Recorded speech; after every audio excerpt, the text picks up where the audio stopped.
All right, fire it up. Just do your thing here, bud. Nobody's any better at this than you are. Have fun, take a deep breath. Give him hell at the end. You like to? Fight like hell like we do every week. You are the best here. Brett, be affirmative. You told me to get on. Info. Ready. Ready. Go slow. Green, green, green. Lock it down, lock it down. 14. I'm destroyed, and I just got drove through like 6 times on the 14th. Oh, excuse me, thank you. That is the stupidest thing I've seen in my career. Literally. Everything you described is accurate. Haven't even finished the second stage yet. Half the field's wrecked. Hell yeah. 11 got it. Rowdy there, Matt. Good job, pal. Thanks, man. Good job all day. Great work, my man. Great work. Keep putting yourself in position. We'll win our share, right? We got one back today, brother. Good job. Therefore, great job, guys.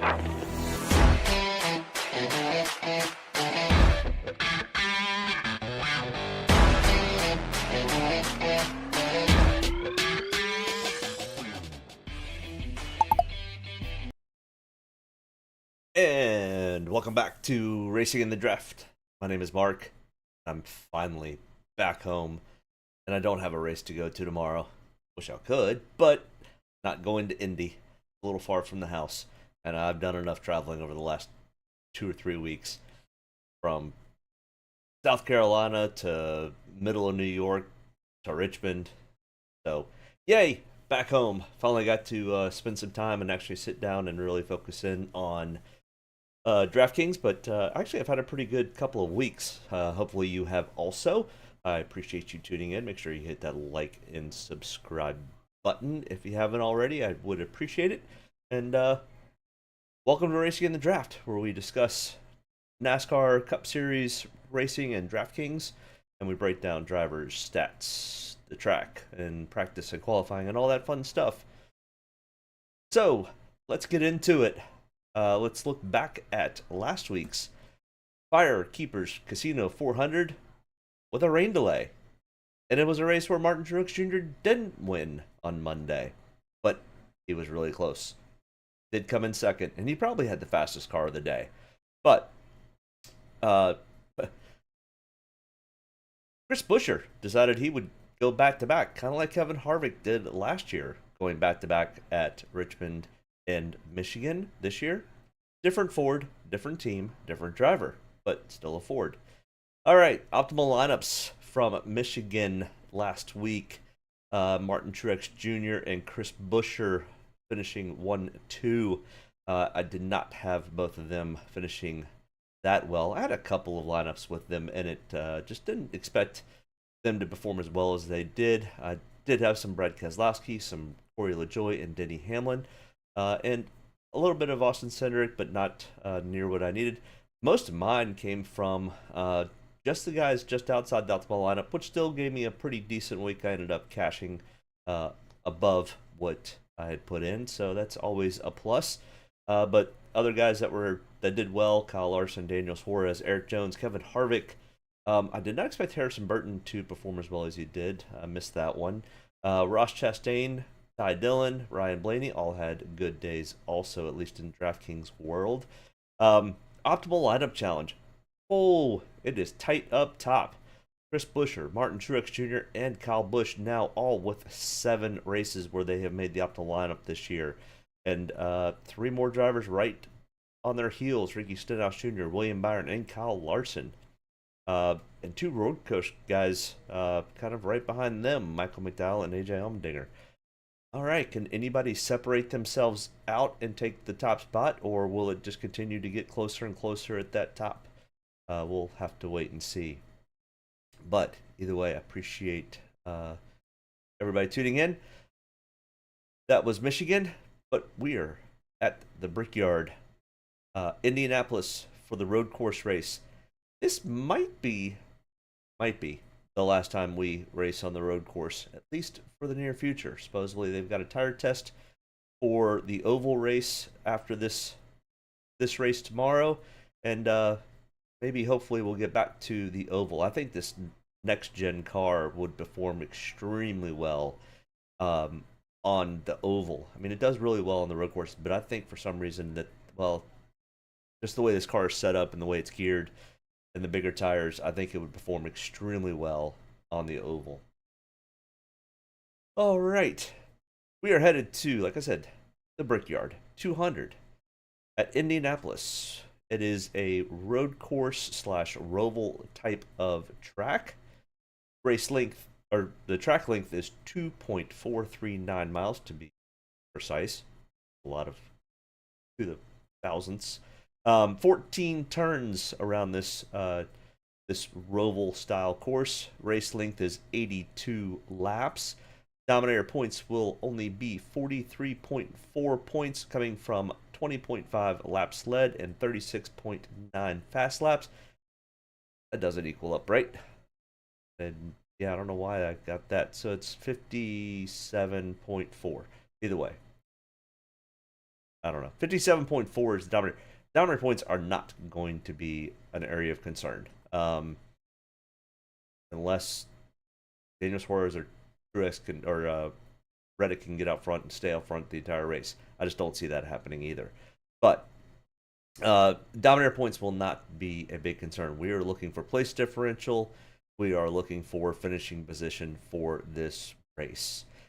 Track comparisons. I mean, pretty much any of these road course, street course style type of races is what we kind of look at. Indy being very little banking on the oval piece. It is considered a roval track, but not a true roval like the Charlotte or Daytona course, where they actually go up on the higher banks. And of course, you know, we saw the Chicago street course with very little banking, so that would be a little bit familiar, but that was a rain race, so not a whole lot of comparison. I don't think we're going to see much rain tomorrow. There's only a 25% chance, but there's always that possibility. Lost Profit, what's up? I'm going to the race tomorrow. Oh, nice. So I guess you live close to Indianapolis, or in Indianapolis? Great town. I went, gosh, what has it been? 10, 11 years ago, I went to the Brickyard 400. Actually, my mother-in-law was part of Denny Hamlin's fan club, and I went to a fan club event with her, whatever it was, 10, 11, 12 years ago. And we won hot passes to any NASCAR race from Denny's fan club, and we chose Indianapolis. So we got to actually go and kind of be guests of Denny Hamlin. That was a really cool experience. But boy, was it hot. Completely different style race this weekend. Should be a great race. I think you'll really enjoy it. Looks like the weather's going to hold up pretty well for you. But, I mean, Watkins Glen, there's a lot of elevation changes. Same thing with Sonoma. So, I mean, Indy Road Course by itself is kind of a strange little animal anyways.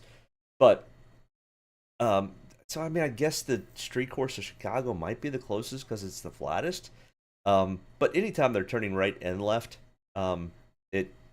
it can get put into this category. So, but either way, let's dive into the real reason here. Let's talk about the drivers. If you happen to be new here or just joining in or whatnot, we'll break down this box fully, and from there we'll kind of summarize and talk about each driver. We may not cover everything in the box for each driver, but it'll be here for your viewing pleasures and for your data collection. Yeah, you're in Crawfordsville. Ooh, that's a big name. Working. Oh, so you work. We travel to work for work. Okay, cool. 35 minutes from the track. Oh, nice. So you get to be close. Family, I can't believe I'm saying this, but I think Michael McDowell is my favorite driver tomorrow. Am I crazy? No. I don't think you're crazy. I think, I think he's going to be point racing, to be perfectly honest. Now, it changes completely because of how they run road courses now, without having stage breaks. They still have the stage end, but they don't throw the caution and they don't come in. So there's a different strategy that ends up happening with that. So I don't think you're crazy. And I think McDowell's going to be fast. I like McDowell for a top 5, possibly. But I also think that when it comes to strategy, they're going to run this thing slightly backwards, slightly awkwardly to get the most points. And to get the most points, sometimes getting top 5 finishes in stages is as important or more important than getting finishing position. Whereas if you work this backwards, and this is how they used to run road courses, where they would work it backwards in the way of pit stops and tire strategies. So they would, they would take a 90 lap race, and sometimes they would just cut it into 2 stops and run it 30, 30, 30. Well, with stage breaks, when they had the stage breaks, those wouldn't fall accordingly. So it would throw tire strategy and fuel strategy off. It is also possible that they run it with 3 stops. So, with an 82, you're looking at a 20, 40, 60.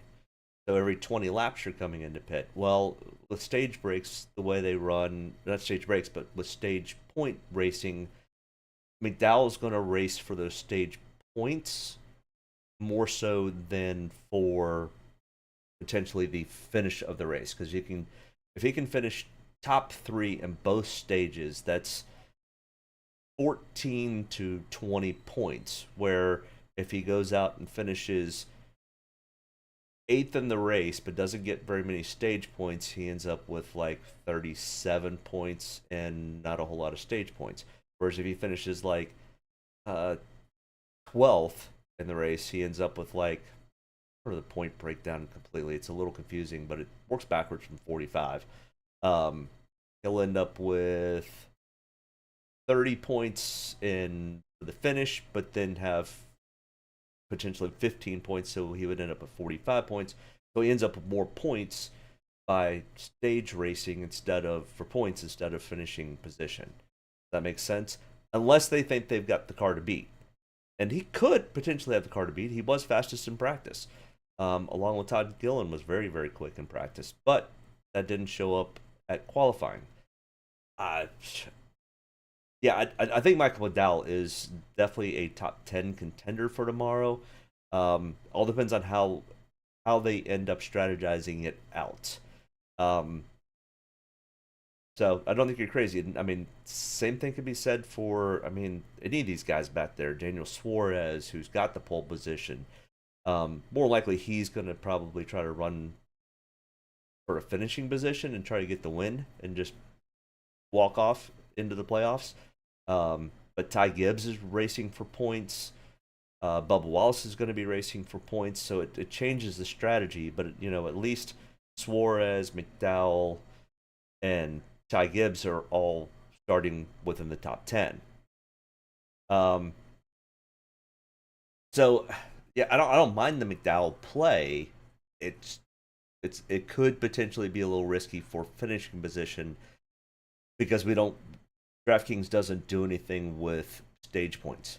I wish they kind of would. I wish they would throw a little bit of a bonus, even if it was that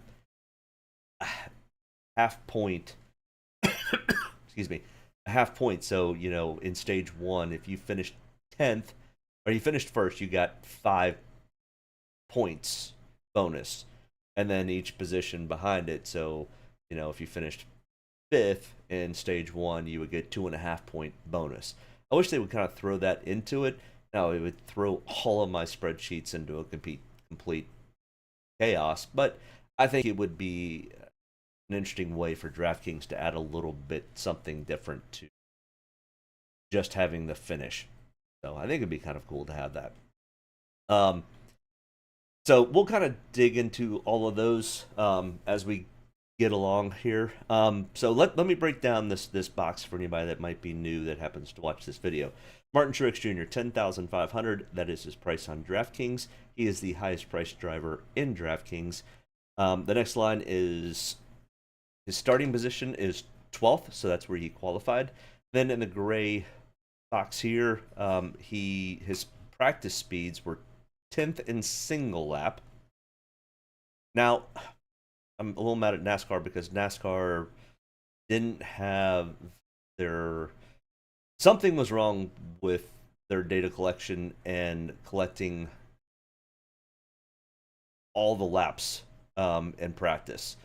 So they were able to get a 10 lap consecutive average, but not a 5 lap.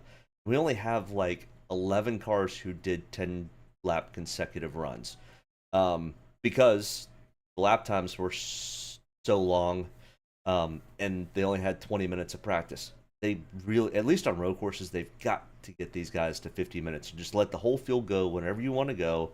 Go run as many or a few laps as you want. The road course is big enough that you're not going to be in each other's way.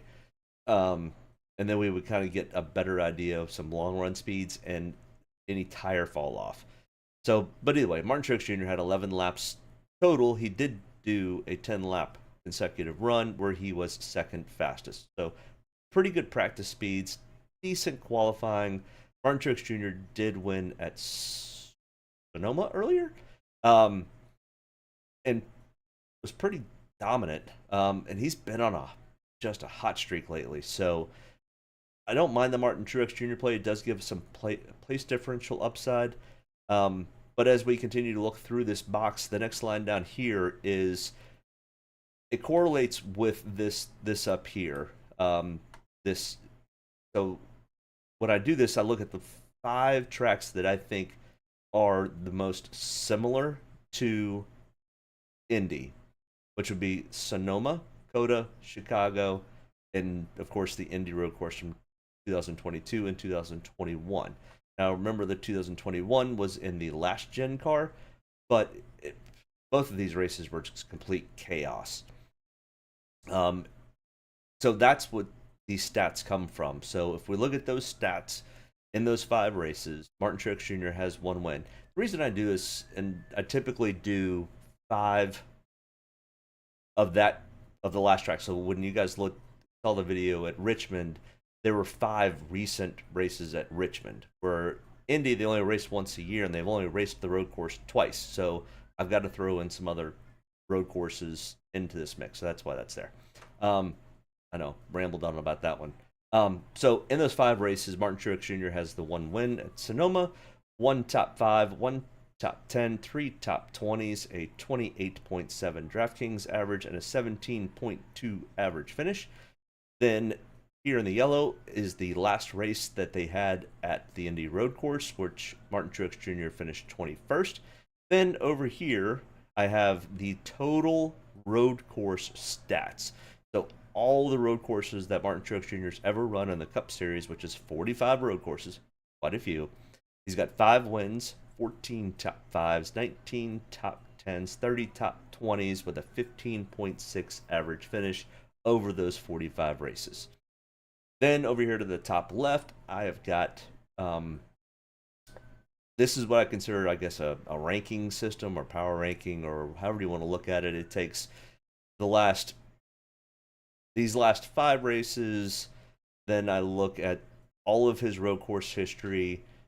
Then I also take into the last 10 races that they've had as a trend, and they're qualifying in practice, and it comes out that out of all the algorithms, it comes out that he is ranked 3rd.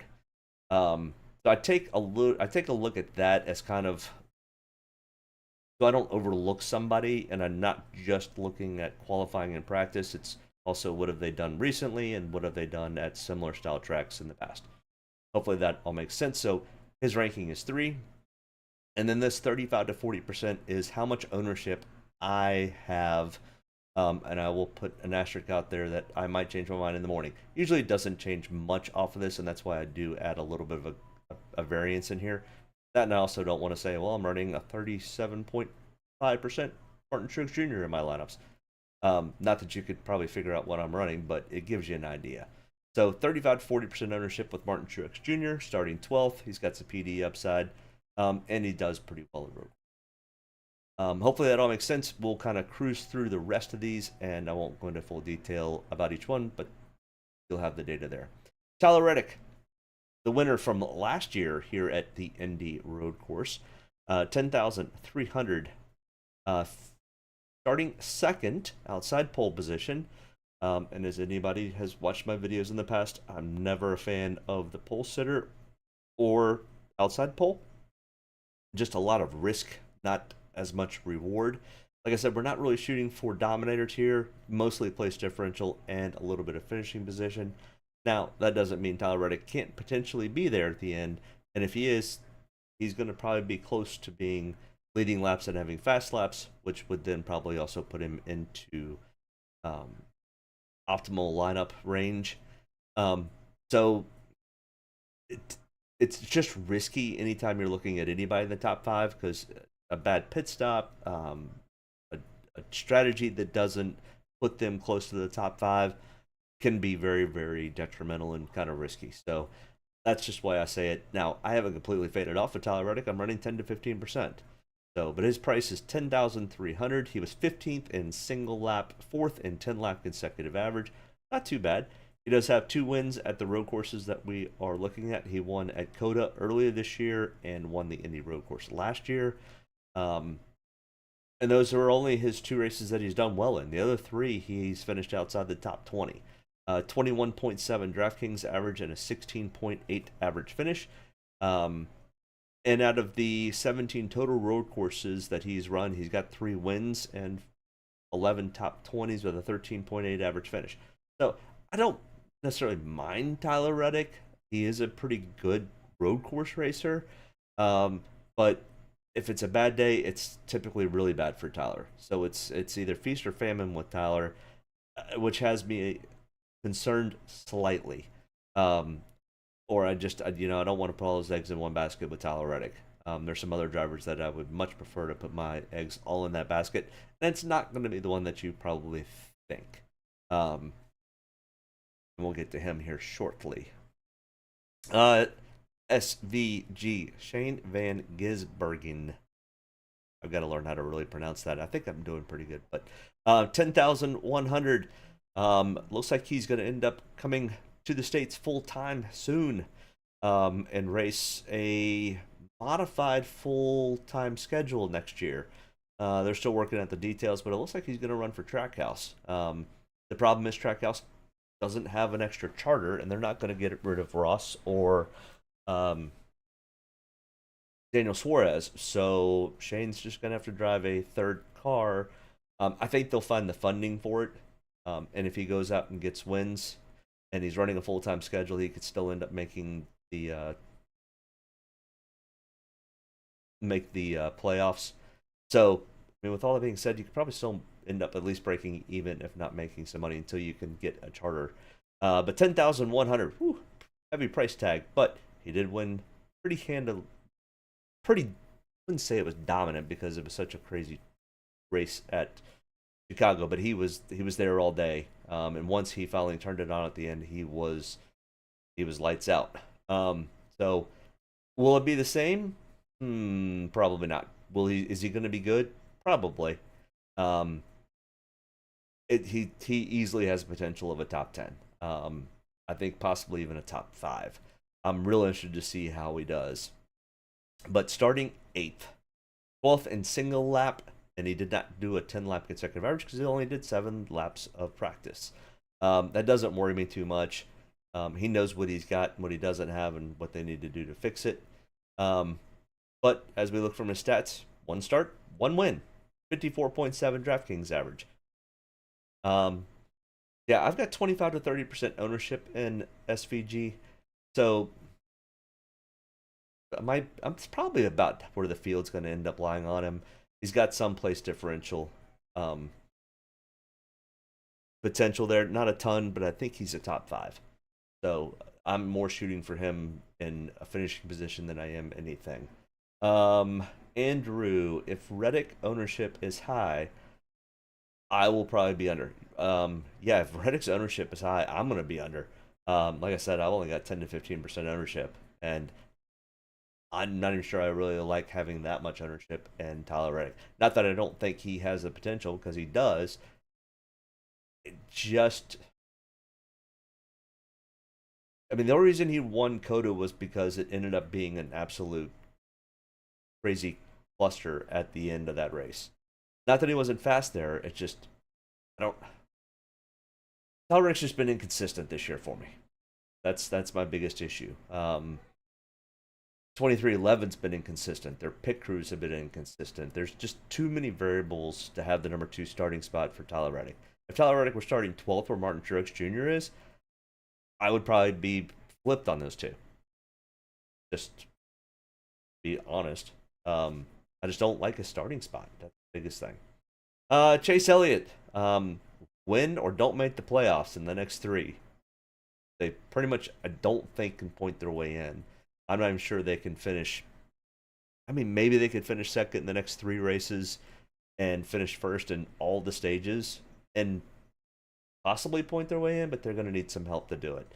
Either way, the problem is we haven't seen anything of speed out of this number 9 car pretty much this year, really. They've had moments where they've been fast, but I mean, they were 20th in practice today, 9th and 10 lap consecutive average.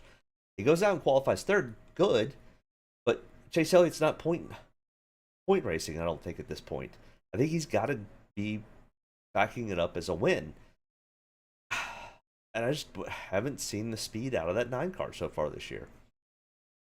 So, kind of in the same boat as Tyler Reddick. Don't love his starting spot, and then he's just been so inconsistent that I don't love the play today or tomorrow. So, I mean, I've got 15 to 20% ownership just in case he does happen to have that type of day, but I'm not all in like I am with some guys this week. But I've got some ownership in Chase Elliott, mostly because I mean he is pretty much the road course winningest driver currently. Price on SVG is high. Andrew says I need him to lead laps for that price. Yes and no. I mean, when you've only got 82 laps, you're gonna need to have him lead a lot of laps. I mean, it's only 20 points out there of leading laps, and nobody in the field is going to lead all of the laps. It's not going to happen. Somebody could lead the first 20-25 laps, sure, but after that, it's just all the different strategies will come into play, and we'll have too many different leaders. You'll also have all sorts of people with speed. I mean, Daniel Suarez, if he goes out and he gets the lead and stays in the lead, he's going to lead the first 20-25 laps. And probably out of those, probably half to 3/4 of those are going to be fast laps. So there's a decent amount of points that whoever gets the lead at the beginning of this race could end up having for a while. But as we saw today, I mean, Ty Gibbs, if you happen to watch the race today, Ty Gibbs took over the lead from AJ Allmendinger, the road course ringer, pretty early in the race.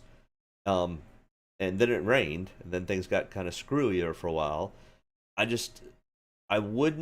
not worried about laps led or fast laps for this race. I'm worried about place differential and finishing position.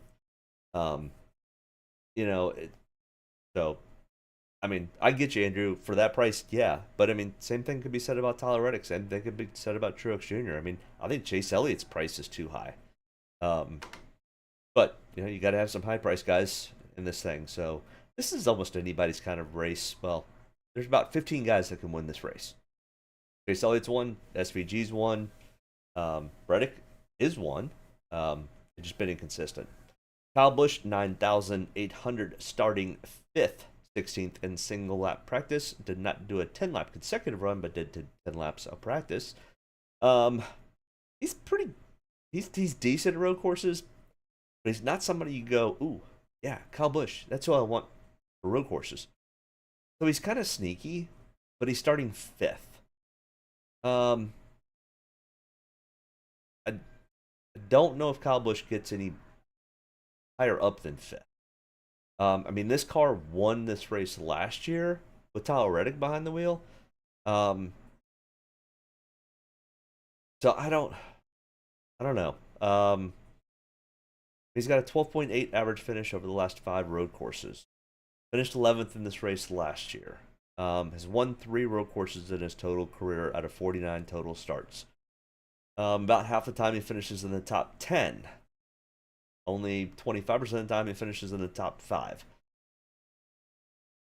It's coin flip. I don't love the Kyle Busch play again. I don't mind the Kyle Busch play, but I'm not deep on Kyle Busch. I mean, I'm about the same as I am Tyler Reddick, 10 to 15%. So I just don't love the play, but I don't hate the play. Kyle Larson, 9,600. Starting 6th was second in single lap practice. Did not do a 10 lap consecutive average because they only practiced 9 laps. Problem with this, they need longer practices. God, I hope next year maybe they go to longer practices. Or keep the same amount of practice time, but just let the entire field go out there and practice. This whole splitting them up into groups is crap because you've got the guys in Group A today were racing after sometime after the Indy practice or something. It's true that the Firestone tire tread was still down on the track, which slowed Group A down. But by the time Group A had finished, they had scrubbed off most of the Firestone rubber, and then Group B went faster. So then we don't really have a true comparison when we are looking at practice speeds.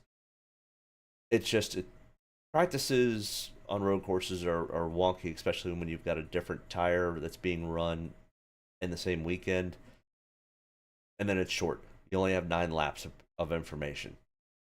I mean, it's I don't love the practice. So take it for what it is. Starting 6th, Kyle Larson. In the 5 races that we're comparing to, once again, you can always go back up top: Chicago, Sonoma, Coda, and the last 2 Indy road courses. He's got 2 top 5s, 3 top 10s, 4 top 20s, a 34.1 Draftkings average, and a 12.8 average finish.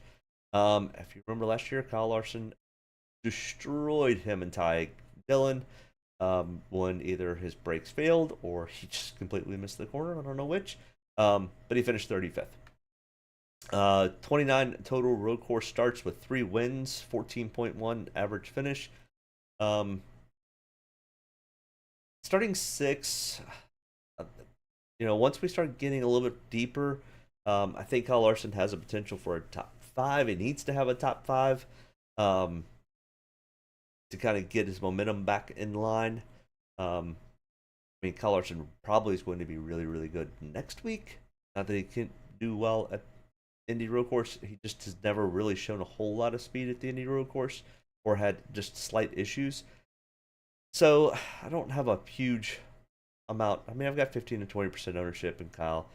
He's still not one of the ones that I think of as being a real heavy hitter for tomorrow. So don't hate the play, don't love the play. Kind of like Christopher Bell. Kind of most of these guys in the top 10, I've just kind of scattered them throughout my lineups. I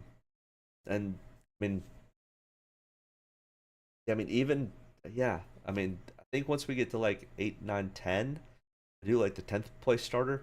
He did win today, earlier. And I think I've been saying for weeks now that he's going to get a win. We'll get to him in a minute, though. Christopher Bell, 9,400, starting 7th. 6th in single lap, 8th in 10 lap consecutive average. But what have you done on a road course lately?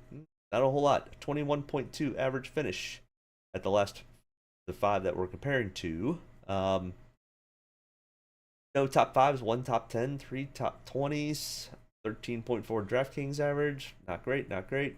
Finished 12th in this race last year. Starting 7th. Kind of a feeling of he might finish where he starts type of a race. Might be a little bit worse. So 10 to 15% ownership in Christopher Bell. Don't love the play. In fact, I like the Kyle Larson play more than I like the Christopher Bell play. And Christopher Bell did win won the Charlotte Roval, but the Charlotte Roval and the Indy Roval are 2 completely different beasts. AJ Allmendinger, 9,300. Boy, did he miss on his qualifying. starting 26th. He was 11th in single lap, only did 7 laps of practice. Was pretty good earlier today in the Xfinity race. I think he ended up getting 3rd. I think Sam Mayer ended up passing him there towards the end. He had an issue with one of the final corners, and Sam Mayer got around him, so he ended up finishing 3rd. 9,300 starting 26. I mean, AJ Allmendinger starting that far back.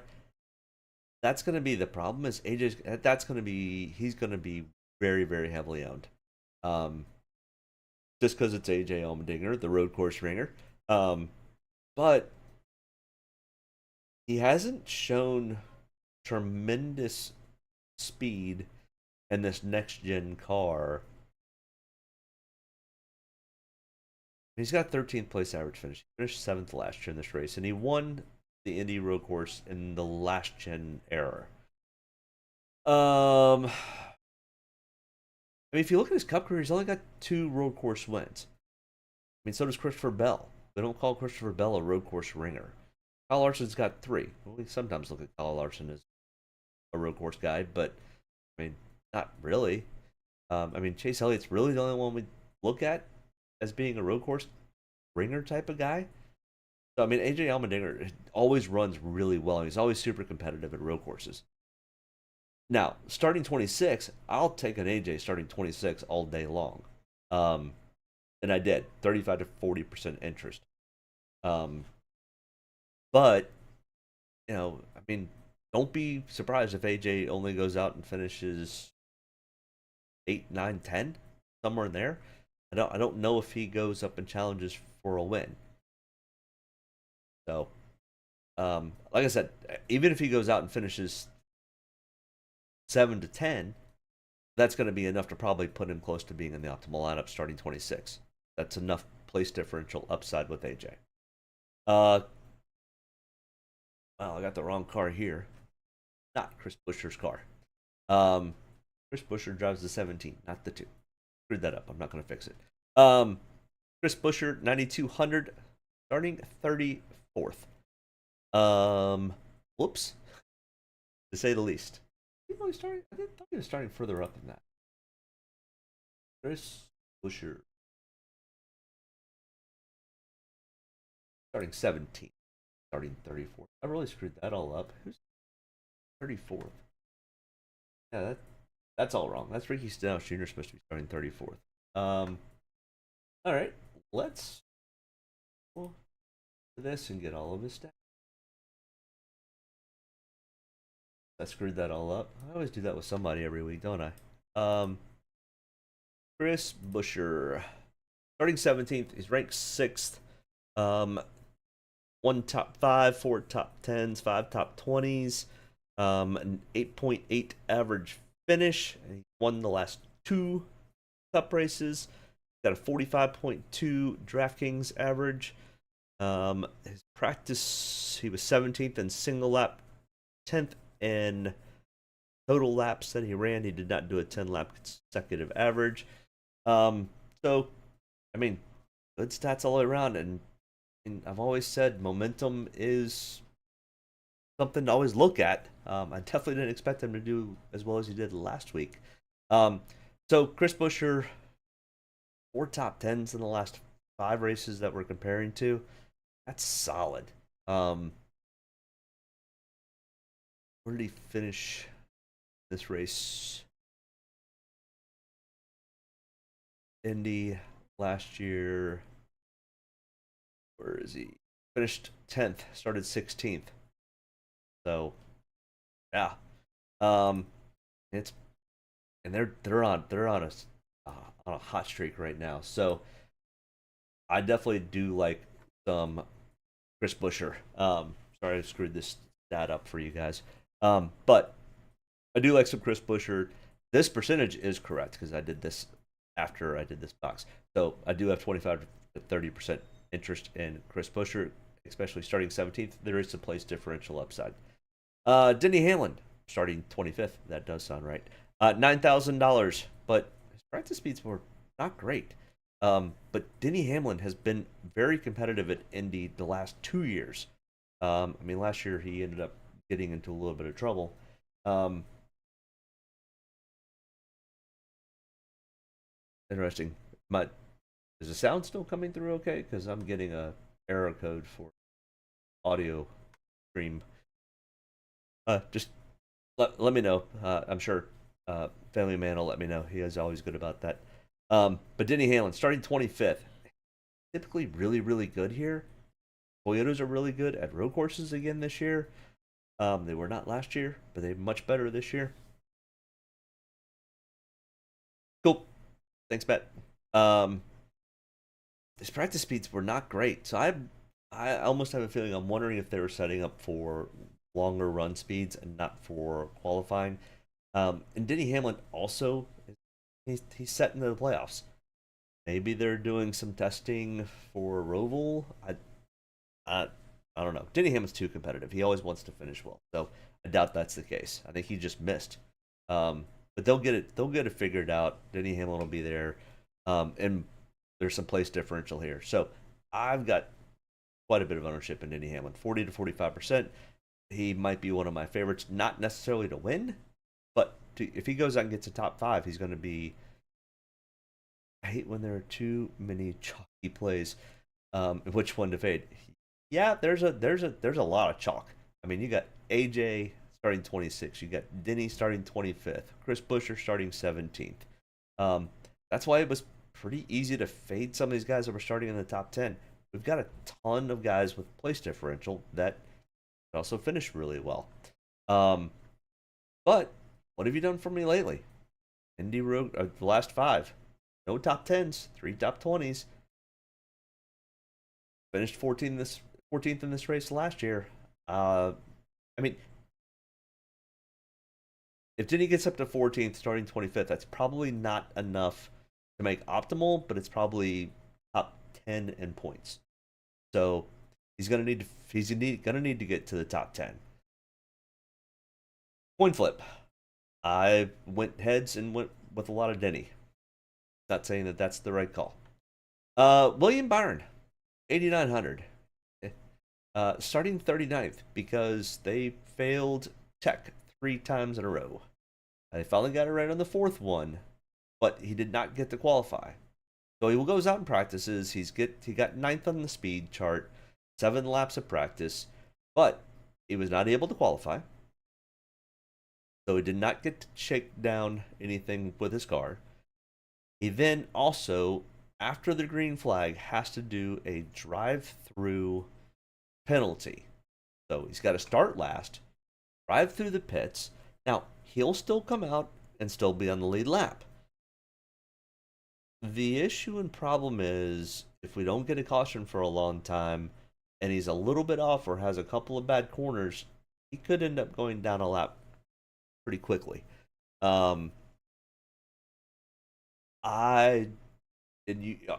anybody happened to catch his interview after practice or after qualifying, or I think it was right before qualifying because he didn't qualify. And they were asking him about his car, and he's like, "Yeah, it's pretty good. We're trying some different things this weekend. Blah blah blah blah blah." That was a clue into me that they might be trying some different things now that they've kind of thrown that. And why the car fail 3 times? Is that a tolerance? What were they doing? I think they're trying to figure out some things for future races because he's pretty much locked in. Now that he's starting 39th, they're definitely going to be on different strategies than everybody else. Has me a little bit concerned. He's going to be. So you want to know who to fade? I'm fading William Byron. He's going to be super, super chalky. Everybody's going to see William Byron starting 39th, and he's going to have a drive-through penalty. Now, not everybody's going to remember that he's going to have a drive-through penalty after he starts 39th. So, it's just risky. This track's a little bit tough to pass at without moving people out of the way. I don't love the play. He's got a 19.2 average finish at road courses. Finished 31st in this race last year. He's only got 1 top 5 in all of his road course starts or road course finishes. I mean, even out of 23 total road course starts, he's got a 17.2 average finish. I mean, none of those are spectacular numbers for William Byron. He's not known as a road course guy. So even starting 39th, I think this is a little bit of a trick play, to be perfectly honest, and I would be a little wary of it. I am. I'm only got 10 to 15%. Brody. I'm not even going to. Brody K. We'll just go with that. I'm not even going to try to butcher his last name. I suck at names anyways. There's no reason for me to butcher it. And I know I heard it a couple times on TV today, but 8,700. He is the current points leader in the Supercar series, which SVG is running. I think SVG might be second or third in the points over there. I don't pay a whole lot of attention to Supercars. I guess I am paying a little bit more now, but I do know Brody is the current points leader in Supercars. That tells you anything? That's where SVG came from. Brody should be really good. He was not good in practice, but it was the first time he'd ever been in this car. He was shaking it down. He was trying to figure it out, trying to get the. He also drives on the other side of the car. The Supercars, the driver's seat's on the right side, not on the left side. So shifting is different. They shift with paddle shifters over there. They're sequential shifting over here. But once he figured it out, he goes out and qualifies 11th. I think he's going to be perfectly fine. Now, it's going to be interesting to see the race inside the race between Brody and Shane. So that's going to be a fun one to watch. I think Brody may surprise some people. I've only got him at 15 to 20% of my ownership. Don't have a ton in case he does happen to have a mess up. But it's going to be fun to watch. Right, so the blue parts are wrong. Daniel Suarez. Those are supposed to be flipped, pretty much. Yeah, I don't even know. These things are all screwed up. This is right, though. Daniel Suarez, 8,500. Started from the pole. 8th in practice. He's got a negative 6.4 Draftkings average for these 5 races. That's pretty bad. Negative 6.4. Starting from the pole. 28.2 average finish. Finished 28th in this race last year. I've got 10 to 15% ownership just because the thought process that I think is I think he goes out and he leads the first 20, 25 laps. Now, I've said dominator points and fast laps, those types of things don't really matter. I also think that this is setting up to be, and I think Trackhouse has put a lot of their chips behind Daniel Suarez and SVG. I think Ross is in the playoffs. That's done. He's locked. Now they're going to get Daniel locked. Or they're going to let Daniel have a really good points day. All of their chips are behind Daniel. Their chips are more behind Daniel than they are with SVG. Plain and simple. They have to get Daniel into the playoffs. And they're going to do everything they can to do it. So all of their resources, engineering, time, everything is behind Daniel Suarez for Trackhouse. So I think Daniel's going to end up having a pretty good day. I don't like the pole position. I've said it every show that I've had. Don't like the pole position. I've got him in 10 to 15%. I don't mind the Daniel Suarez play. I don't love it. And I think it's a little bit of a, just like William Byron starting 39th, I'm not really paying a whole lot of attention to this negative 6.4 DraftKings average. So, Ross Chastain, I have about the same amount of interest, and he's starting 21st. On a place differential, but I mean, I think Trackhouse is solely focused on Daniel Suarez. Don't think Ross Chastain is even a thought process to them. So I've faded off of Ross Chastain being starting 21st. Typically, Ross Chastain, somebody's won a road course in the last couple years, has run pretty well at road courses. But I mean, even with these stats, he's only got 1 top 5, 2 top 10s in the last 5 road courses that we're comparing to. Even out of his 20 total road course starts, he's got a 19.3 average finish. They're starting 21st. I faded off of Ross. I just don't like the play. I mean, if you had to say which one do I pick, I'm gonna pick Daniel Suarez over Ross Chastain this week for DraftKings.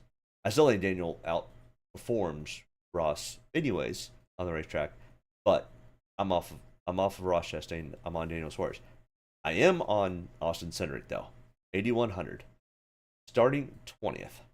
Austin Cindric's a good little road course racer. He finished second in this race last year, and I think in 2021 he had a good race also. I think it was top 10.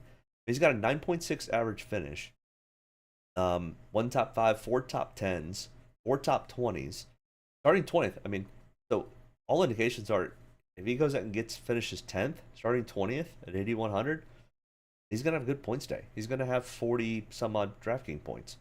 So I will take Austin Cindric way more than I'll take Daniel or Ross. But I think it's a good play. Also, Penske has got their 2 guys in. They don't have Austin Cindric in. So if all their focus is going to start to go towards somebody, Trackhouse is going after Daniel Suarez, Penske's going after Cindric. So a lot of the chips are going to be behind Cindric. And they won't be behind Joey Logano, but Joey Logano's past champ. He can figure it out. I mean, not that they're not going to give him what he needs, but starting 18th, I think Joey ends up finishing 12th. And I don't think it's enough to get him in the optimal lineup range. I think it potentially is. I mean, weird things happen, but Joey's overly aggressive, and that's been shown twice here at Indy before, where he's wrecked the field going into turn 1 on restarts. Now maybe he doesn't do that this time around, and he gets a 11th place finish. I finished 6th last year in this race, so it's not that Joey's bad. I just don't think they're going to put all their stuff behind Cindric. I think he ends up finishing 10th through 13th, I guess. So don't have a ton of ownership in Joey. I'd not like fade off completely either. I've got 15 to 20%. So there is place differential here. Just like Ryan Blaney. I have a little bit less ownership in Ryan Blaney. Starting 16th, he was 18th in single lap practice, only did 8 total laps of practice. He finished 26th in this race last year. Ryan Blaney's not really known as a road course guy. He does have 1 win at a road course. I think it was Charlotte or Daytona. I can't remember which one, but it's been a few years. I think it was actually Daytona. But, I mean, 22.6 average finish on road courses out of the 5 races, 15.4 in his total career. Yeah, I'm a little bit more on Joey and a lot more on Austin Cindric if I'm looking at the Penske cars. Michael McDowell, starting 4th, has to have a points day. Loves Cindric as well. Finished 2nd last year and 9th the year before. Yeah, I think Austin Cindric might be a good play. I mean, he potentially could get a win. Yeah, I've got a decent amount of ownership in Austin Cindric this week. Also love that he's starting 20th. Michael McDowell starting 4th though. First in single lap, 10 total laps, and was first in 10 lap consecutive average. Super fast in practice, pretty fast in qualifying. But he needs a good points day. I think he's going to try to stay in the top 5 for stage 1, stage 2, and then I think he ends up finishing 8th to 10th. Is that enough? Potentially. But we don't get paid. We don't get DraftKings points for stage points. So that's my only issue with it. So I faded off of Michael McDowell a little bit. I hope he does well. I'd love to see him make the playoffs. But I'm only at 10 to 15%. I know Failure Man likes him a lot this week. And usually when we disagree, Failure Man usually beats me. So take that for what it's worth. Yeah, Andrew, I don't really know what to do with Michael McDowell. I think Michael McDowell's points chasing, and I think he's going to do really well in stage 1 and stage 2. And then I think it becomes a crapshoot on how he finishes. Hopefully that helps. Probably not, but Failure Man likes him a lot. I hope that he does well, but we don't bet on hope. Opium's a bad thing. Ty Gibbs, 7,400. This is Ty Gibbs' race to lose. Calling it right now. I'm calling Ty Gibbs' shot. He was extremely fast in Xfinity. He finished 17th in this car last year at this race. I'm calling Ty Gibbs' shot this week. Ty Gibbs is going to win this race, and he's going to make the playoffs. And the whole thing is, I don't really even like Ty Gibbs. I think this is going to be his race. 7,400, was 4th in single lap, 5th in 10 lap consecutive average, starting 10th. There's some place differential here. He's in the playoffs currently. He's going to have to points hunt a little bit like Michael McDowell. I think Ty Gibbs is a better road course racer than Michael McDowell is, though. Michael McDowell is really good. I think this is the week Ty Gibbs gets it done. Just my thoughts. Kevin Harvick, 7,300. Yeah, so I've got a ton of Ty Gibbs and a ton of Kevin Harvick. Two totally extremes. And come to find out, Kevin Harvick supposedly fell downstairs in Italy, cracked a couple ribs, and didn't tell anybody. And that's why he's been crap. I'm a little mad with Kevin right now. I wouldn't have gotten so much behind him on the last few races. But he says he's all better now. Lord. Hopefully that's fireworks I'm hearing. Should be. Weird though. I don't hear him inside my house. 7,300. Kevin Harvick. Starting 38th. I even watched qualifying and didn't realize that he qualified so badly. I'll take Kevin Harvick over William Byron, as you can see. I've got 50 to 55% ownership in Kevin Harvick. Kevin Harvick's gonna. All Kevin's got to do is get top 15, and I think he's easily capable of doing that. I can even get to his average finish, get to 20th. At 7,300, that's cheap. I've got a ton of ownership in Kevin Harvick. Probably too much. That might burn me. So if Kevin Harvick has a bad day and Ty Gibbs has a bad day, let's say they wreck each other, I'm screwed, to say the least. But if they have a good day, I'm gonna have a great day. I'm really heavy on Kevin Harvick and I'm really heavy on Ty Gibbs. But Kevin Harvick starting 38th, that's bad. That's bad. I even watched qualifying and I don't remember that happening. Kamui Kabash, no. Kamui K. We'll just go that. Brody K and Kamui K. 7,100. I suck at names. Starting 28th. All I know is he's raced almost everything out there. Formula One. I don't know if he's raced Indy. But he's raced IMSA. He's raced GT3s. He's raced open wheels. He's raced dirt rallies. There's not a car that Kamui hasn't driven. He's racing a Toyota for 2311. Okay, starting 28th. My question is, the last time this car ran, it was with Travis Pastrana in it, and it finished top 10 or top 5 at Daytona. Starting 28th, got to have a little bit of him, just in case he ends up having a top 15 type of day. I'm not heavy on Kamui at all. It'll be interesting to see how he does. But I didn't have a whole lot of ownership in Travis Pastrana either, and I probably should have had more. So, $7,100, starting 28th. There's some place differential, and he's a good road course racer. That's all I got for that. Brad Keselowski, 6,900, starting 22nd.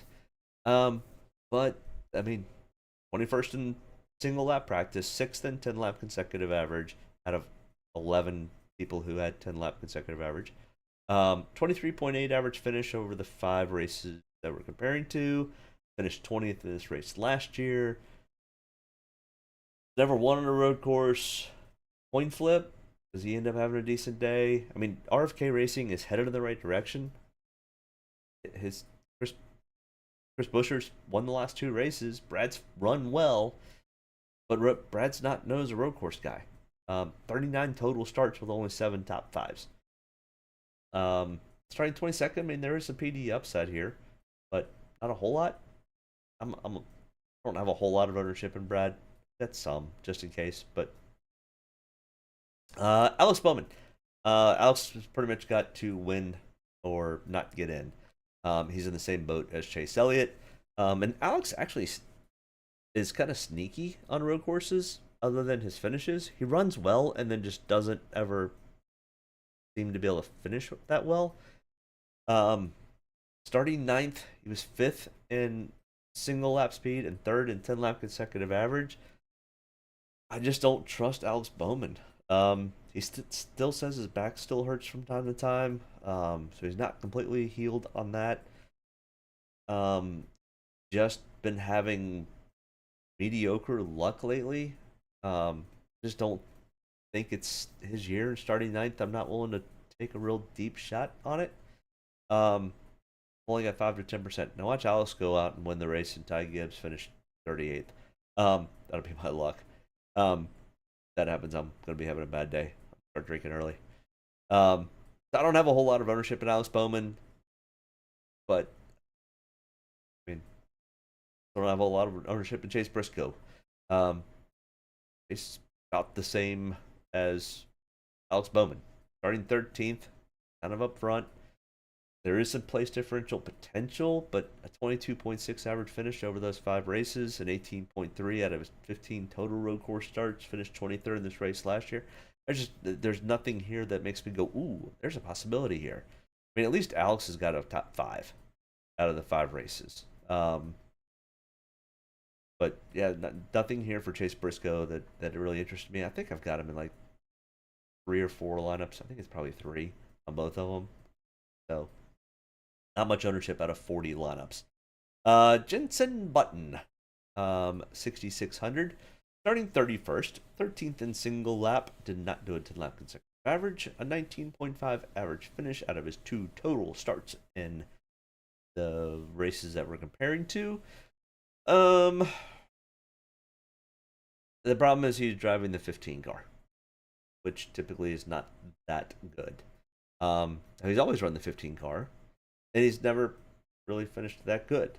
So, but I mean, if he goes out and gets a 19.5, starting 31st at 6,600, probably value there. Big coin flip. I've only got him in 10 to 15%. So I've got him in like 5 lineup out of 40. So I'm not very deep on Jenson Button. I think they're other. I like the 2 supercar guys. I like Brody and Shane much more than I like a Jenson Button. Bubba Wallace, 6,500. I think Briscoe won Xfinity at Indy a few years ago. Definitely motivated. Yeah. No, I mean, Briscoe in the Xfinity series was a really good road course racer. Hasn't quite figured out how to do it in Cup yet. And honestly, SHR has had a little bit better of a year lately, but not great. They still haven't been great. So yeah, SHR's not having a good year. Briscoe's not having a great year. There's nothing there that makes me go, ooh, I gotta have some of that. Bubba Wallace, 6,500. Let's go to Bubba. 6,500, starting 19th, 24th in single lap, did not get to 10 lap consecutive average. He's got a 20.6 average finish. He is absolutely points racing. He, finished 5th in this race last year. Yep, good for him. But he's going to just be racing to finish top 20. And if he happens to get lucky and does better, but I think he's not going to force the issue unless he's got an extremely fast car halfway through the race. And I just don't see Bubba, not a road course racer. So I don't have much interest. I have 0 interest in Bubba Wallace this week. If we were on an oval, maybe, but He's got a 25.8 average finish out of 23 road course starts, 20.6 over the last 5. Just have no interest in Wilson. Eric Jones, 6,300. Starting 36. He hanging out with Kevin Harvick? So I have a lot of interest in Eric Jones starting 36th. His practice speeds were crap. 35th, but only did 5 laps. I mean, how much can we really tell out of the 5 laps? Not much. He did finish 15th in this race. Last year, they've been quietly having a much better second half to the season than they did the first half. Now, I mean, do I think Eric Jones is going to go out and light it up and have a top 5? No. I think he's got potential for a top 10. I think maybe. Can he get to 15th? Probably. Got an 18.6 average finish. Heck, if you finish in the top 20 at 6,300, starting 36, that's going to put you real close to optimal land. So I think Eric Jones will also be heavily owned, along with Harvick and along with William Byron. Would not be surprised if there are a lot of three of those guys together in a lot of lineups tomorrow. Austin Dillon, 6,200, starting 27th, 25th in single lap, 7th out of 11 in 10 lap consecutive average. Finished 30th in this race last year. 29.8 average finish over the 5 races we're looking at. A 22.6 average finish over 30 total road course starts. Austin Dillon pretty much finished where you start. Kind of what it looks like to me. So I've got a couple lineups with them in it, but not much. Not a whole lot of interest in Austin Dillon. Justin Haley, who's been taking lessons from AJ Allmendinger and have almost won the street course at Chicago a couple weeks ago. 6,100, 13.8 average finish. But the problem is he's starting 15th. Do you think Jones benefited from carnage? If there is less accident, can we fade some of those in the rear? Like I said, starting from the rear, we have got William Byron. Don't like it. He's also got the pass-through penalty. Now, I mean, one caution fairly quickly in the beginning of the race, and that becomes a moot point.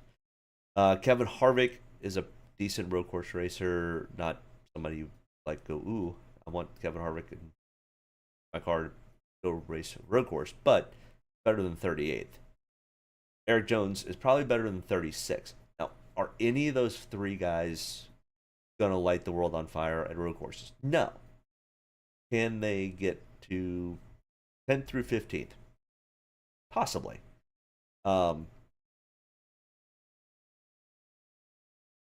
Because they moved the restart zone back before the last turn, before turn 14, so the cars do have a chance to get a little bit more spread out before they get to 1. The problem is you saw the front 3 or 4 kind of get away from everybody at the start of the Xfinity Series race, but they still were pretty packed up in the middle of the pack. So the carnage is going to happen. It's going to happen 5th, 6th, 7th. And we still ended up having a lot of crazy carnage throughout the entire Xfinity race all over the racetrack. I still think there's a lot of chaos to this race. I don't think it's going to be the turn 1 craziness that we have been seeing. I think it's going to be spread out through the rest of the track. I could be completely wrong on that, but I think moving the restart zone will help.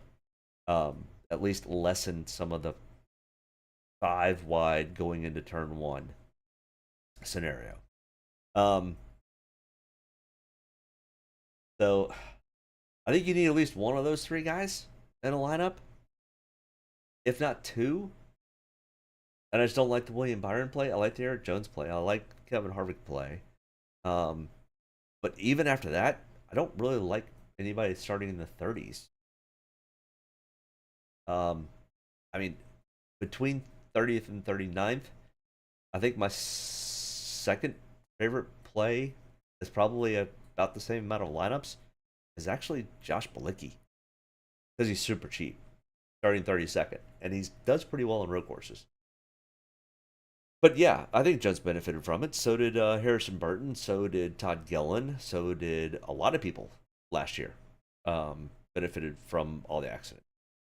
So Andrew, yeah, can you fade the guys from the back? Sure. A little risky, in my opinion. Road courses notoriously are place differential tracks. They're not as big of a place differential track as a Daytona or Talladega or even the New Atlanta. But if there's another place for place differential, because there's just not enough dominator points. They don't run enough laps, so it all becomes place differential and finishing position. So I don't think these guys, I don't think a Kevin Harvick, I don't think an Eric Jones, I don't think a William Byron are going to have a finishing position. So what do they have to bring to the table? They have place differential. And I think the three of them could easily be top 20. I don't think they go for top 10s, but top 20 drivers. And that's all you need from these guys. So, it's like Todd Gillen, starting 23rd. Yeah, he finished 4th in the race last year, but and he's not a bad road course racer. I mean, he was 3rd in single lap practice today, but then goes out and qualifies 23rd. Okay, yeah, he messed up. But not bad enough. I think Todd Gillen's kind of yeah, sure, could he go out and get a 4th again? Sure, but I don't see it. I think Todd Gillen finishes where he starts. Which for Todd Gillen, that's a pretty good day.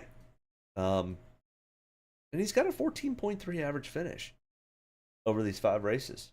Now it helps when one of them's a 4th. So I don't have a whole lot of interest in Todd Gillen starting 23rd. I don't have much interest in Haley finish starting 15th. Eric Almirola is no good on road courses. 25.4 average finish starting 33rd. I have no interest in. He was 33rd in practice, so not much interest there. I need somebody who's got better potential than Eric Almirola. Mike Rockefeller literally got the phone call Monday to come race this car. Yeah, he's raced in the next gen car before, but only once. 2 times he's got 29.5 average finish. Starting 35th. I just don't have any interest. 42 cars been crap all year. So no interest in Mike Rockefeller starting 35th.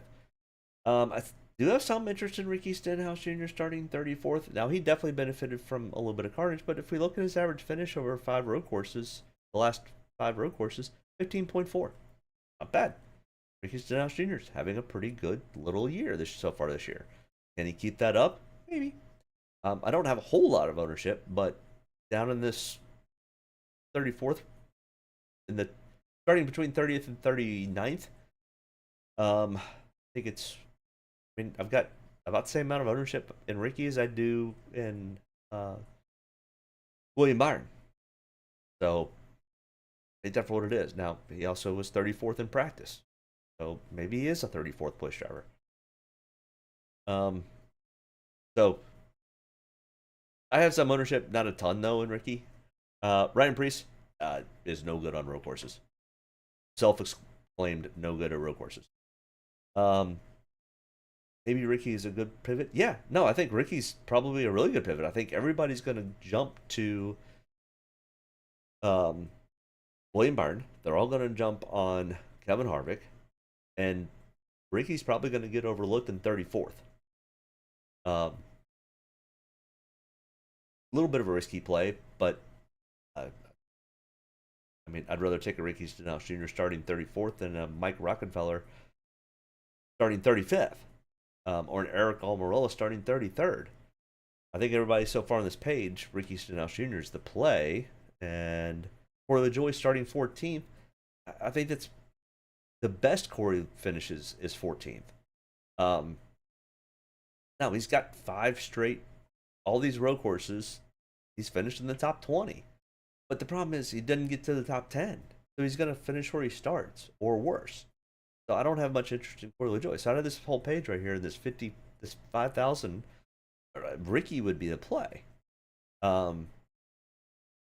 We keep going into here. I mean, Harrison Burton, I think Yeah, he finished third, but it was all carnage last year. Um, he's got a 20.5 average finish, starting 24th. He was 28th in practice. I just don't have much interest in Harrison Burton, and he just hasn't had the speed that he needs. Can Harrison Burton finish 19th? Sure. That doesn't do us any good, though. Andy Lally. Every time I think Andy Lally might have a decent race, he doesn't. Starting 29th. He's got a 33.3 average finish. 27th in practice. No interest there. Ty Dillon, starting 35th, was 37th in practice. Finished 34th in this race last year. He's got a 32.8 average finish. I mean, no, I don't have any interest in Ty Dillon either. Now Josh Bilicki, I've got some interest in. Out of all of these, I think Josh Bilicki may end up having one of the better days. He's gonna hang out towards the back. Some carnage is gonna happen, and he's gonna end up getting towards the front. I've got a little. I mean, when I say a little, I've got like 3 lineups. But it's more than I have of Ty Dillon, Andy Lally, or Harrison Burton. And he's the cheapest guy on the board. So you put him in, and you can really afford to play pretty much anything. I mean, I've even got him listed in the red down here. Training figure. Oh, I didn't fix this. Right one.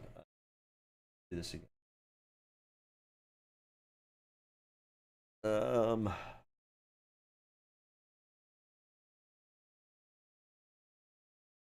rank. Ty Dillon, Josh Bilicki are both in the red for me. Harrison Burton, Corey LaJoie, Daniel Suarez, Chase Briscoe, Andy Lally, Mike Rockefeller, Alex Bowman, and Bubba Wallace are all red or orange. Now, William Byron shows up at the top here, but I am not running much of him. This is people I think are going to be highly owned. I think it's going to be William Byron. I think SVG, Martin Truex, and Denny Hamlin will all be probably very heavily owned. Then after that, it gets a little wonky. I mean, I still, probably my favorite play is the Ty Gibbs play. 45% ownership. Kevin Harvick, starting 38th. Out of everybody that's starting from the rear, I think Kevin Harvick is probably the one that's going to be the one that will just slowly work his way and end up being in the top 10 by the end of the race.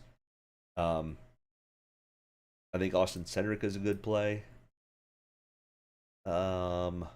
Not like the Ross Chastain or Ryan Blaney. Brad K. No. Ricky Stenhouse Jr. is probably a really good pivot. And, you know, full disclosure, I may end up going back and having more ownership of Ricky now that I've kind of broken all this down. So those are kind of the plays I'm looking at. Optimal lineups from the last 2 Indy road courses. I always find this kind of fascinating to look at. So we had Tyler Reddick start from the pole last year and finish in first. 38 total laps led. I mean, it was only worth 63 points. I mean, Bubba Wallace started 19th and finished 5th, was only 10 points away. That's what I was kind of talking about. Andrew was that was asking about leading laps. Yeah. So I mean, Bubba Wallace didn't lead a single lap and was 10 points away from the highest point getter. So you tell me how important leading laps are. In my opinion, not very important unless you're going to win. I mean, AJ Allmendinger had 13 places that he moved up, led 3 laps, and had 51 points. I mean, there's the sweet spot in this 50-point range. And we only had 3 guys in the top 5. And Ricky Stenhouse Jr. going from 38th to 13th. I mean, there's our play right there. I mean, there's Ricky Stenhouse Jr. I mean, he's starting 34th this year. He gets up to 13th. I mean, it's 55 points. That's the 3rd highest point getter on the day. So that's the Kevin Harvick starting spot. Kevin gets up into the top 15. He's almost going to have to be there. Going to be tough picking the right PD. Yeah, I mean, I think you kind of almost have to have either a Eric Jones, Ricky Stenhouse, Kevin Harvick, or William Byron in your lineup, along with picking who's going to end up winning this race. And it could be Daniel Suarez. I mean, if Daniel Suarez wins the race, he's going to lead a bunch of laps. So, or will it be Tyler Reddick starting second that wins? If you can figure out who's going to win the race, or pick the right person with the race. So, it's kind of like if you're running 40 lineups like I do, you could literally have the 4 guys that we just talked about: the William Byron, Kevin Harvick, Eric Jones, and Ricky Stenhouse Jr. Run 10 of those lineups, and then run 1 through 10 starters, and then put like an AJ in there to mix it up, or a Denny Hamlin with decent place differential. See what happens. One of those 4 guys starting from the rear is not going to do well. Just the odds are just not in the favor to let that happen. Does it happen? Yeah, it's even at Talladega or Atlanta. The first Atlanta race was crazy. Literally, you could have just loaded the entire back markers and ended up. It didn't hit optimal, but it was like on the Chrome Horn, you would have finished 120th, but that was like you won $25 on a $4 bet. So I mean, 5 times by running all the back markers at Atlanta. Now that first race from Atlanta was an absolute S show, but I mean, look at this here also. $7,100 left last year for the Indy Road Course. $3,500 left from the 2021 race. And once again, I mean, yeah, we had Tyler Reddick lead 38 laps and get 63 points. We had Kyle Larson lead 28 laps with only 57 points. Eric Jones didn't even lead a lap and got 58 points. But, I mean, that's what I'm talking about, Andrew, is I don't think you need to focus in on laps led this week. I think you got to focus in on place differential and finishing order. Will they finish in the top 10 and have place differential? That's pretty much it. I mean, Kyle Larson 4th and 3rd, AJ Allmendinger 8th and 1st. I mean, AJ's been in both both optimal lineups. The other crossover here, nope. But Eric Jones starting 28th, finishing 7th. I mean, but you also have to remember both these were carnage races. But it just shows how much more place differential and finishing position are than laps led. So Martin Truex Jr., I mean, dominated Sonoma, led 51 laps, had 73 points. Now, I mean, the next closest one was 15 points away with Kyle Busch, who led 17. Denny Hamlin, who led the first stage completely because he wrecked, not even on here.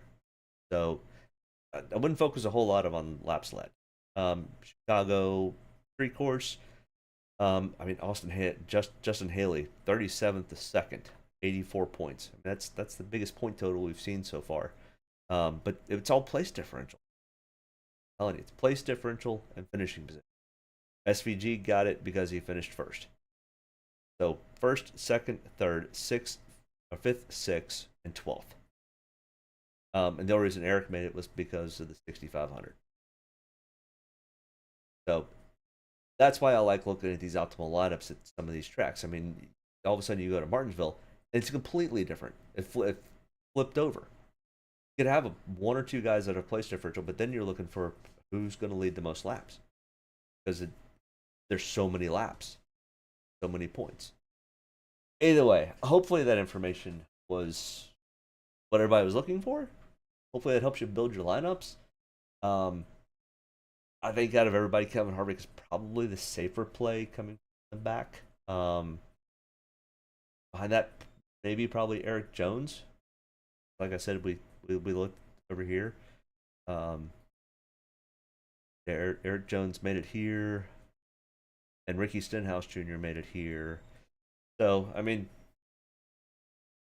be a little cautious with William Byron. William Byron has a good race. I'm probably not going to have a great week.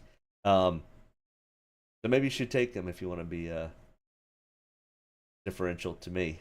But either way, I hope everybody has a great race. Enjoy it. It's going to be a ton of fun and a ton of race. Lost Profit, enjoy the race. He's actually going. I appreciate it. Make sure if you haven't hit that like and subscribe button, make sure you do that. I will be live again next Saturday night for another road course. We head to Watkins Glen. That one's probably Kyle Larson style track. But I think there's going to be some guys out there that are going to have something to say about that want to make the playoffs. So we'll see. I'm still calling Ty Gibbs shot this week. I think he's going to sweep the weekend, and I think he's going to win tomorrow. We'll see if I'm right or wrong. Either way, have a great weekend. Enjoy the racing, and let me know if you bag some cash. Love to know. Thanks. Have a great weekend. Bye. Get a good deep breath. Get ready to roll here. Only about one thing tonight, getting the W's, so got to be around the end to do that. Get ready to roll tonight, boys. Let's go have some fun. Don't get me any more fired up than I already am. All the way to the checkered. You're fine. Nobody's got to run. Checker time, baby! Hell yeah! Proud of you there, Matt. Good job, pal. Thanks, man. Good job all day. Great work, my man. Great work. Keep putting yourself in position. We'll win our share, right? We got one back today, brother. Good job. 10-4, great job, guys. Excellent work, my man. Excellent work. Thank you. Man, that's awesome. Set out with a goal, we got it here, bud. Thank you very much. Really proud of you, man. Drove your butt off tonight. We had the fastest car here, bud. Probably killed our deal there. Just feel like I gave one away. Yeah, boys! Way to rebound! Great job! Great job, bud. Really good job. Appreciate you hanging in there with us all weekend. What a weekend. Good job. Thank you.